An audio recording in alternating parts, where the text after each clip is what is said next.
जैसे कि आपको पता है कि गवर्नमेंट सर्वेंट के लीव इनकैशमेंट का रूल जो है हम यहाँ पे पढ़ेंगे।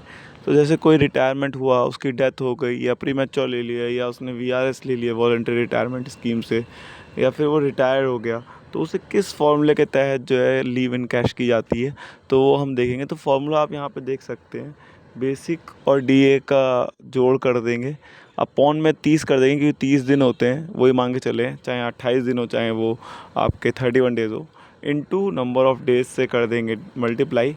तो उससे आपको जो लीव इनकैशमेंट है वो आ जाएगा। मान लो किसी के पास 200 दिन की ईएल है, तो जो शॉर्टफॉल हो रहा है उसको एडजस्ट करने के लिए 100 डेज़ का एचपीएल लिया जा सकता है। ठीक है, 100 डेज़ का एचपीएल लेंगे, लेकिन वहाँ पे क्योंकि एचपीएल हाफ पे लीव होती है, तो उसमें बेसिक को 2 से डिवाइड कर देंगे, प्लस डीए और अपॉन में 30 इंटू नंबर ऑफ़ डेज़ कर देंगे। ठीक है, ये आपका फॉर्मूला लग जाएगा एचपीएल के लिए। ठीक है, बेसिक का 2 से डिवाइड कर देंगे, नंबर ऑफ़ डेज़ जितने भी होंगे इंटू नंबर ऑफ़ डेज़ हो जाएगा। ठीक है, तो इस तरह से आपका जो लीव इनकैशमेंट है वो होता है, और लीव इनकैशमेंट पे कोई इनकम टैक्स भी नहीं लगता। ठीक है, या तो खाली लीव इनकैशमेंट के लिए आप या तो खाली ईएल ले लीजिए, है ना। ईएल लेंगे तो पूरा 300 दिन का पैसा मिलेगा, लेकिन अगर आपने 200 दिन की ईएल ली और 100 एचपीएल ली, तो एक तरह से आपको बेसिक का 100 दिन का जो पैसा है वो आधा मिलेगा, यानी देखा जाए 250 दिन का ही पैसा मिलेगा उस केस में। ठीक है, ईएल प्लस एचपीएल लीजिए, या फिर आपका ईएल नहीं तो खाली एचपीएल का भी लीव इनकैशमेंट ले सकते हैं। लेकिन उस कंडीशन में 300 डेज़ का अगर एचपीएल का लीव इनकैशमेंट मिलेगा, तो उसमें खाली 150 डेज़ ही का पेमेंट मिलता है एक तरह से देखा जाए तो, क्योंकि हाफ है वो। तो आई होप ये समझ में आया होगा आपको। नेक्स्ट देखेंगे सिचुएशन क्या हो सकती है 300 डेज़ की लीव इनकैशमेंट के लिए, वो हम एक बार यहाँ पे देख लेते हैं। तो इस कंडीशन में कोई बंदा सुपरएनुएट हो रहा है, वीआरएस ले रहा है, प्री मैच्योर ले रहा है, या फिर डेथ हो जा रही है, या फिर किसी सेंट्रल पब्लिक सेंटर एंटरप्राइजेज में एब्जॉर्ब हो गया वो, है ना, या इंडस्ट्रियल एम्प्लॉयमेंट में चला गया, या फिर इनवैलिड हो गया, मतलब उसका डिसेबल हो गया, या रीएम्प्लॉयमेंट हुआ कहीं ऐसी जगह। तो उस केस में जब उसको लीव इनकैशमेंट दिया जाता है, तो उसमें ईएल और एचपीएल का लीव इनकैशमेंट किया जाता है। ये सारी कंडीशन होती हैं। ठीक है, इनवैलिडेशन के केस में जैसे डिसेबल हो गया टेम्परेरी गवर्नमेंट सर्वेंट, तो उसको टेम्परेरी गवर्नमेंट सर्वेंट को भी 300 डेज़ का ईएल इनकैश किया जाता है। ठीक है, अगर किसी को डिसमिस या रिमूव किया है तो उसमें लीव इनकैशमेंट नहीं मिलता है ना। डिसमिस या रिमूव पेनल्टी चलाई, करप्शन का चांस था, कुछ भी था, तो उस केस में डिसमिस या रिमूव करेंगे तो कंपलसरी रिटायर में खाली 300 डेज़ का ईएल का ही पैसा मिलता है। हाँ, अगर कोई रिज़ाइन करता है तो उसे हाफ डेज़ का ईएल का ही पैसा दिया जाता है। जो भी उसके पास ईएल अगर 100 है तो 50 का मिलेगा, 200 हैं तो 100 का पैसा मिलेगा, हाफ ईएल का पैसा मिलेगा, और मैक्सिमम जो मिल सकता है वो 150 मिल सकता है, क्योंकि मैक्सिमम 300 कोई बंदा लीव अकाउंट में जोड़ सकता है। नेक्स्ट देखेंगे हम कि लीव इनकैशमेंट का नॉमिनेशन किस तरह से होता है। अगर गवर्नमेंट सर्वेंट की अगर डेथ हो गई है तो उस केस में देखो नॉमिनेशन नहीं होता, इसका क्रम चलता है। तो क्रम क्या होगा, सबसे पहले विडो को मिलेगा। अगर एक से ज़्यादा विडो है तो जो एल्डर होगी, जिसकी शादी पहले हुई है, उसको मिलेगा एल्डेस्ट वाली in terms of date of marriage.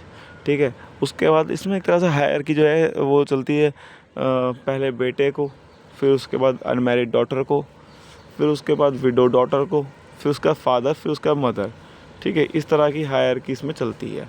फिर नेक्स्ट जो उसमें मिलेगा, फिर नेक्स्ट है अगर इनमें से भी कोई नहीं है तो फिर एल्डेस्ट मैरिड डॉटर जो है, शादीशुदा लड़की जो है, उसको eldest minor brother, eldest unmarried sister, eldest widow sister जो है, या फिर eldest child of predeceased son. मतलब अगर बेटा जो था वो ख़त्म हो गया, वो भी नहीं है, और कोई और भी नहीं है उसके घर में, तो जो उसके इसमें उसके पोते को मिलेगा एक तरह से, एल्डेस्ट ऑफ प्री डिसीज्ड सन। ठीक है, जो पहले ही डेथ कर चुका है। फिर नेक्स्ट देखेंगे लीव इंक्रीमेंट का जो है क्या फ़र्क पड़ता है। तो ये देखेंगे कि लीव अगर इंक्रीमेंट लगना था और उसी बीच उससे पहले उसकी डेथ हो गई, तो उस केस में क्या होगा। जैसा आपको पता है कि इंक्रीमेंट 1 जुलाई को किसी बंदे का अगर लगना था तो 1 जुलाई को प्रेजेंट होना ज़रूरी है, लेकिन वो प्रेजेंट नहीं हुआ। जितना वो डिले ज्वाइन करेगा उतना डिले उसका इंक्रीमेंट हो जाएगा। मान लो कोई 15 जून को हॉस्पिटलाइज्ड हुआ और 15 जुलाई तक आया ही नहीं और 15 जुलाई को डेथ हो गई, तो इंक्रीमेंट जो उसका डिले हो गया 15 जुलाई को जाएगा, है ना, जबकि 1 जुलाई को मिलना चाहिए था, लेकिन उसने ज्वाइन ही नहीं किया और 15 जुलाई को उसकी डेथ हुई है। तो उस केस में क्या होगा, उसका जो इंक्रीमेंट है वो पोस्टपोन हो गया। तो उस केस में कैसे करेंगे, तो इसमें लीव सैंक्शनिंग अथॉरिटी जो है वो उसको लीव इन कैश करेगी विदाउट इंक्रीमेंट। ठीक है, एचओडी विद इंक्रीमेंट लेगा, उसका लीव इनकैशमेंट देखेगा। फिर जो उनका डिफरेंस है वो एक्स ग्रेशिया एचओडी दे देगा, यानी without increment leave sanction authority दे देगी और विद इंक्रीमेंट एचओडी जो है वो देखेगा, और फिर जो उसका डिफरेंस है वो एक्स ग्रेशिया के फॉर्म में उसको दे दिया जाएगा। यानी कुल मिलाकर वैसा ही बनता है टोटल जो बनना चाहिए इंक्रीमेंट लगाकर, बस ये एक्स ग्रेशिया का चक्कर जोड़ दिया है कि मतलब विदाउट इंक्रीमेंट दे दिया, फिर उसका जो डिफरेंस आएगा विद इंक्रीमेंट के साथ तो उतना ही आएगा, उतना अमाउंट का ही। तो वो फॉर्मूला यही बनेगा लीव इनकैशमेंट का, basic plus D A upon में 30 इंटू नंबर ऑफ डेज। ठीक है, जितने डेज का इनकैशमेंट मिल रहा है। फिर देखेंगे जैसे डॉक्टरों को एनपीए मिलता है, हेड क्वार्टर अलाउंस मिलता है डॉक्टर्स वगैरह को, तो क्या वो भी लीव इनकैशमेंट में काउंट होता है? तो नहीं, इसमें खाली बेसिक और डी ऐड होता है, ये सब जो है इसमें ऐड नहीं होता है। ठीक है, फिर नेक्स्ट देखेंगे लीव सैलरी कैसे मिलती है। तो देखिए ईएल हो, सीसीएल हो, कैजुअल लीव हो, चाइल्ड केयर लीव हो, है ना, अर्न लीव हो, मेडिकल लीव हो, पैटर्निटी लीव हो, मैटरनिटी लीव हो, इसमें फुल लीव सैलरी मिलती है। यानी कि जैसे कोई बंदे ने ईएल ली और वो पूरे महीने नहीं आया तो उसे बेसिक मिलेगा, उस पर डीए भी लग के मिलेगा, एचआरए भी मिलेगा, टीपीटीए भी मिलेगा। अगर से मतलब महीने में एक पूरे महीने नहीं आया तो कोई टीपीटीए नहीं मिलता, ट्रांसपोर्ट अलाउंस नहीं मिलता। लेकिन अगर वो महीने में एक दिन भी आ गया तो उसको पूरे महीने का ट्रांसपोर्ट अलाउंस दिया जाता है। लेकिन हाफ पे लीव और लीव नॉट ड्यू में क्या होता है, तो उसमें हाफ लीव सैलरी मिलती है, यानी बेसिक का हाफ हो जाएगा, डीए का हाफ हो जाएगा, एचआरए और टीपीटी का भी हाफ हो जाएगा। ठीक है, इसके लिए ये वाला फॉर्मूला बन जाएगा आपका। एचपीएल अगर कोई महीने लगाता, पूरा महीने लगाता है तो उसे बेसिक और डीए का भी हाफ मिलेगा, लेकिन एचआरए पूरा मिलेगा, ऐसा नहीं है एचआरए भी हाफ हो जाए और टीपीटी भी पूरा मिलेगा उस केस में। ठीक है, नेक्स्ट है अब ईओएल। ईओएल पे कोई लीव सैलरी नहीं मिलती, यानी पूरे महीने वो आएगा नहीं आया और उसके पास छुट्टियां भी ख़त्म हो गई हैं। जब छुट्टियां ख़त्म हो जाती हैं, ईएल, एचपीएल, सीएल, सीसीएल सब कुछ ख़त्म हो चुका है और ईओएल उसको ग्रांट की जा रही है, तो उस केस में उसको कोई लीव सैलरी नहीं मिलेगी, कुछ नहीं मिलेगा, बेसिक डीए कुछ नहीं मिलेगा। हाँ, उसको एचआरए मिलता रहेगा। अगर कोई इंडस्ट्रियल सेक्टर में बंदा है तो उसके किस तरह से लीव का होता है वो देख लेते हैं। तो जो भी गवर्नमेंट सर्वेंट इंडस्ट्रियल सेक्टर में वर्किंग है उनको ऊपर एम्प्लॉय स्टेट इंश्योरेंस एक्ट भी 1948 भी अप्लाई होता है अगर जिन पे, तो उनमें क्या है, खाली ये इंडस्ट्रियल वालों के लिए इम्पोर्टेंट है, बाकी किसी के लिए इम्पोर्टेंट नहीं है। तो एम्प्लॉय स्टेट इंश्योरेंस एक्ट से कवर होते हैं 1948। तो अगर कुछ इस तरह की उनको दिक्कत होती है, इनवैलिडेशन या कुछ डेथ वगैरह, तो उसमें से जो है जो लीव सैलरी उसमें से मिल रही है, तो जो अमाउंट उनको इंश्योरेंस वाला मिलेगा उसको माइनस कर देंगे। सिंपल इतना ही, याद रखने की ज़्यादा जरूरत नहीं, क्वेश्चन बनता नहीं है इस पर। फिर नेक्स्ट पार्ट, जैसे कि कुछ गवर्नमेंट सब एम्प्लॉई हैं उनको रिस्क अलाउंस मिलता है, जैसे फायरमैन वगैरह हो गए, तो इनको कंपनसेटरी अलाउंस भी मिलता है कुछ इस तरह का। एचआरए भी एक तरह का कंपनसेटरी अलाउंस है, तो वो भी पार्ट ऑफ लीव सैलरी में आता है। मतलब अगर वो छुट्टी पे है तो उसको जो है वो रिस्क अलाउंस और कंपनसेटरी अलाउंस भी मिलेगा। नेक्स्ट है फिर एक्सेप्टेंस ऑफ सर्विस और एम्प्लॉयमेंट ऑन लीव। तो कोई बंदा छुट्टी पे गया, सोच रहा है कि मैं 1-2 महीने छुट्टी पे हूँ तो कुछ काम पकड़ लेता हूँ, तो किस किस तरह के काम उसे अलाउड है और किस तरह के नहीं, वो हम इसमें देखेंगे।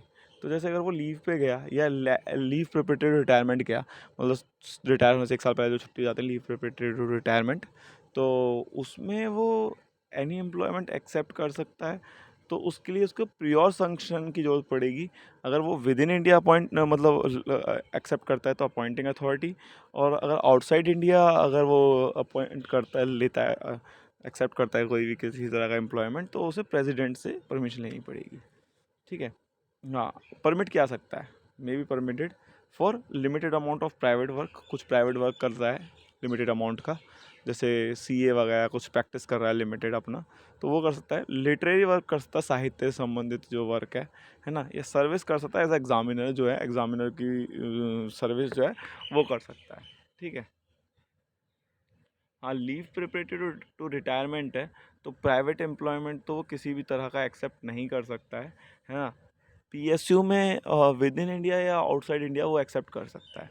उसमें क्या है कि वो लीव सैलरी लेता रहेगा, क्योंकि पीएसयू अलग तरह की बॉडी है, तो लीव सैलरी लेता रहेगा, यहाँ से उसको सैलरी मिलती रहेगी, अपना लीव सैलरी, और वहाँ पे जो है वो अपना वहाँ की सैलरी लेता रहेगा। लेकिन एम्प्लॉयमेंट अंडर गवर्नमेंट करता है वो विद इन इंडिया या आउटसाइड इंडिया, तो क्या करना पड़ेगा कि उसकी जो लीव जो है वो सीज़ हो जाएगी और एक्सपायर हो जाएगी, है ना। लीव प्रिपरेटरी टू रिटायरमेंट जो है, जो जितनी छुट्टियां उसकी बची है जो अनएक्सपायर्ड है, वो बाद में उसको उसका पैसा दे दिया जाएगा, और यहाँ से उसकी जो लीव है वो कर्टेल कर दी जाएगी, जो बचा हुआ अमाउंट है लीव का वो क्रेडिट कर दिया जाएगा वापस उसके अकाउंट में, अगर उसने विद इन इंडिया और अंडर गवर्नमेंट ले लिया उसने कोई किस तरह का एम्प्लॉयमेंट, तो उसकी जो लीव है वो वहाँ से रोक दी जाएगी, और उसके बदले में जो वो ज्वाइन करेगा वहाँ पे उसे सैलरी मिलेगी, और जो लीव है वो उसके अकाउंट में क्रेडिट करने के बाद उसका वो बाद में लीव इन कैश कर सकता है। ठीक है।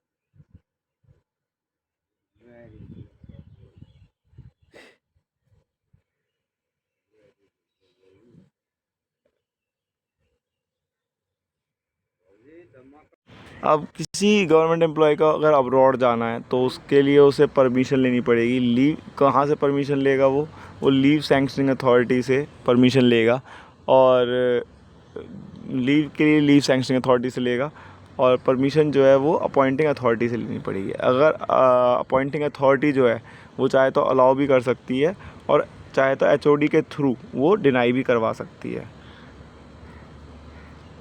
अप्लाई विद इन 20 डेज़ जो है वो अलाउ या डिनाई नहीं करता है विद इन 20 डेज़, तो उसे डीम्ड परमिटेड माना जाता है कि मतलब परमिशन मिल चुकी है।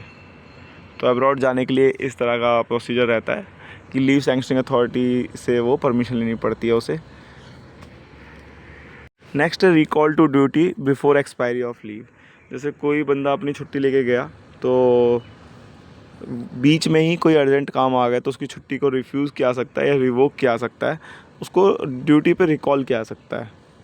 तो अगर वो विद इन इंडिया है, इंडिया के अंदर है, तो रिटर्न जर्नी जिस दिन वो स्टार्ट कर देगा उसी दिन से उसे ऑन ड्यूटी मान लिया जाएगा। और अगर आउटसाइड इंडिया है, तो जिस दिन वो वहाँ से भारत की यात्रा शुरू कर देगा उसी दिन से वो ऑन ड्यूटी मान लिया जाएगा। लीव सैलरी जब तक मिलती रहेगी, छुट्टी की सैलरी जो है उसे, जब तक वो पोस्ट को ज्वाइन नहीं करता, और जब वो आउटसाइड इंडिया से आया है तो फिर उसे वापस जाने का फ्री पासेज टू इंडिया दिया जाएगा उसे, इंडिया आने का एक साइड का जो पैसा लगा है उसका। और अगर वो विद इन इंडिया ही था, अपने गांव गया था या कहीं इस तरह से गया था, तो जब तक वो ज्वाइन नहीं करेगा अपनी पोस्ट को तब तक उसे लीव सैलरी दी जाएगी, और उसे आने जाने का टीए जो है वो दिया जा सकता है। ये कॉम्पिटेंट अथॉरिटी पे की डिस्क्रिशन पे डिपेंड करेगा। अगर 1 महीने से ज़्यादा है तो डिस्क्रिशन पे डिपेंड करेगा, और 1 महीने से अगर ज़्यादा है तो उसे अलाउ कर दिया जाएगा टीए ड्रॉ करने के लिए। नेक्स्ट पार्ट है मैटरनिटी लीव। तो मैटरनिटी लीव देखेंगे। मैटरनिटी लीव जो है 2 चाइल्ड से कम के केस में दी जाती है, जो 2 बच्चों से कम हो, और कब कितने दिन की जाती है, 180 दिन की, 6 महीने की मैटरनिटी लीव दी जाती है। इसके लिए उसे कोई मेडिकल सर्टिफिकेट की ज़रूरत नहीं होती है। और कब दी जाती है, जब से वह प्रेग्नेंट हुई है तब से लेके डिलीवरी के डेट तक मैटरनिटी लीव दी जाती है। मेडिकल लीव, मैटरनिटी लीव के कंटिन्यूएशन में, जैसा कि पहले कहा, 60 दिन का कॉम्यूटेड लीव लगाई जा सकती है विदाउट एनी सर्टिफिकेट, और 60 दिन की लीव नॉट ड्यू भी लगाई जा सकती है in the continuation of maternity leave.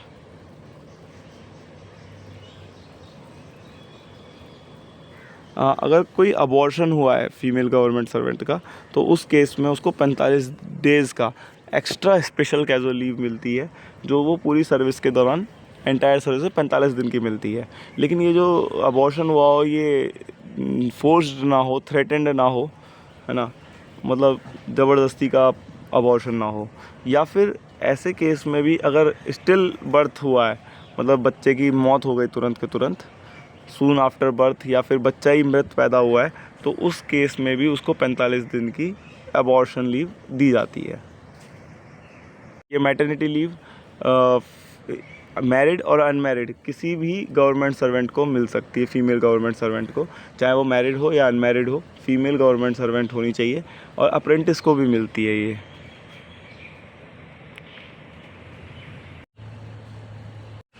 Next देखेंगे special maternity leave. Special maternity leave में क्या होता है कि जब चाइल्ड की डेथ हुई, पैदा होते ही मृत हो गया, या फिर डिलीवरी के 28 दिनों के अंदर उसकी मौत हो गई, या जेस्टेशन पीरियड के अंदर 28 हफ्ते के अंदर ही उसकी 28 हफ्ते के बाद प्रेगनेंसी धारण करने 28 हफ्ते के अंदर अगर उसकी डेथ हो जाती है, या पैदा ही डेड हुआ, तो उस केस में जो है उसको 60 दिन की स्पेशल मैटरनिटी लीव दी जाती है। और जैसे किसी ने अगर मैटरनिटी लीव स्टार्ट कर दी थी तो, और उसके बच्चे की डेथ हो गई 28 हफ्ते के बाद, यानी अराउंड 7 महीने के बाद बच्चे की डेथ हो गई, या पैदा ही डेथ हुआ वो, और उसकी मैटरनिटी लीव चल रही थी 180 दिन की, तो उस केस में वो वहाँ पे स्टॉप करके उसको दूसरी लीव में कन्वर्ट करके 60 दिन की स्पेशल मैटरनिटी लीव ले सकती है। ये लेस देन 2 सर्वाइविंग चिल्ड्रन के मिलता है, मतलब 2 बच्चों से कम है तब मिलेगा। और मैटरनिटी लीव जो है, जैसे मान लो उसने 180 दिन की मैटरनिटी लीव होती है, 50 दिन की उसने अवेल कर ली थी, और उसके बाद बच्चे की डेथ हो गई, या 28 हफ्ते 7 महीने बाद या 28 हफ्ते बाद, या फिर जो है वो पैदा ही मृत हुआ, तो उस केस में वो 50 दिन की छुट्टियों को दूसरी ईएल या फिर दूसरी लीव में कन्वर्ट करके इसको स्पेशल मैटरनिटी लीव में कन्वर्ट कर सकती है, और बाकी मैटरनिटी लीव बाद में ली जा सकती है। तो जो भी ड्यू एंड एडमिशेबल होगी उसमें वो कन्वर्ट हो जाएगी, और जो स्पेशल मैटरनिटी लीव है वो वहाँ से चालू हो जाएगी 60 दिन की। अब आएंगे पैटर्निटी लीव पे। तो पैटर्निटी लीव सिर्फ मैरिड गवर्नमेंट सर्वेंट को मिलती है, अनमैरिड गवर्नमेंट सर्वेंट को पैटर्निटी लीव नहीं मिलती है।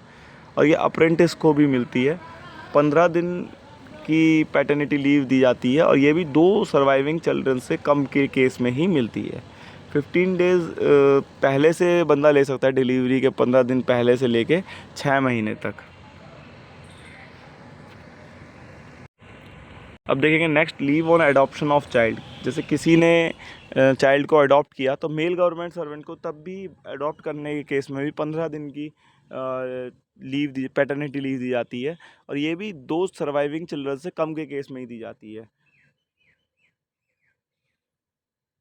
और ये इसकी ड्यूरेशन कब से स्टार्ट होगी? प्री अडॉप्शन फोस्टर, यानी कि मतलब बच्चा तो मिल गया है लेकिन लीगल डॉक्यूमेंट पूरा होने में भी समय लग रहा है, तब से लेके केयर पीरियड तक 6 महीने के अंदर पैटर्निटी लीव ली जा सकती है।